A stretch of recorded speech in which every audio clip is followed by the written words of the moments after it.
Kalau kita pakai exercise card ini sebelum melihat report, tujuannya adalah untuk self-discovery. Karena pada dasarnya memancing orang untuk melakukan diagnosa menurut dia sendiri atau menurut kita sendiri. Saya ini kuatnya yang mana, lemahnya yang mana, dan kenapa, apa yang membuat kita berpikir kita kuat di sini, kuat di situ. Itu kalau dipakai untuk diri kita sendiri.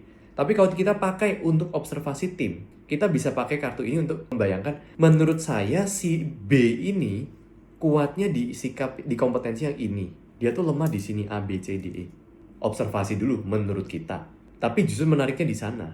Karena ketika kita merasa, contoh, saya pakai kartu yang level 2 ya, yang isinya 60 kompetensi. Misalnya, saya acak, ambil, ini ada koordinator. Lalu ada memecahkan masalah. Lalu misalnya ada pembangun relasi.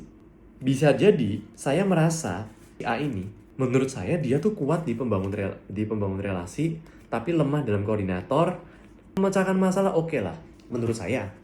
Menurut teman yang lain, belum tentu. Menurut yang bersangkutan, dia aja mungkin nggak yakin. Nah pertanyaannya, yang kita tahu dan yang kita lihat sehari-hari dari dia, itu apakah aslinya dia? Atau yang kita lihat itu hanya on the surface level aja? Yang mana yang kita lihat di-trigger oleh hal lain.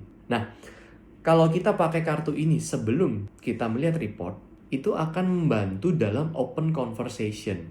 Kok bisa menurut kamu dia kuat di sini, kuat di sana, lemah di sini, lemah di sana? Apa dasarnya? Bisa nggak dielaborasi? Nah, justru cerita-cerita itu yang diperlukan untuk apa? Kita bisa memahami, oh ternyata si A ini dipersepsikan begini oleh si B. Ternyata persepsi kita selama ini nggak bener, atau nggak sesuai, atau malah kita ini bias juga, for some reason, ya. Jadi kartu ini paling nggak membantu kita untuk bisa ada obrolan lebih lanjut. Dan yang paling seru lagi adalah, seringkali justru ketika kita mulai mendiskusikan hal ini, banyak informasi yang mungkin selama ini nggak pernah kita tahu, akhirnya kita jadi bisa ngobrol.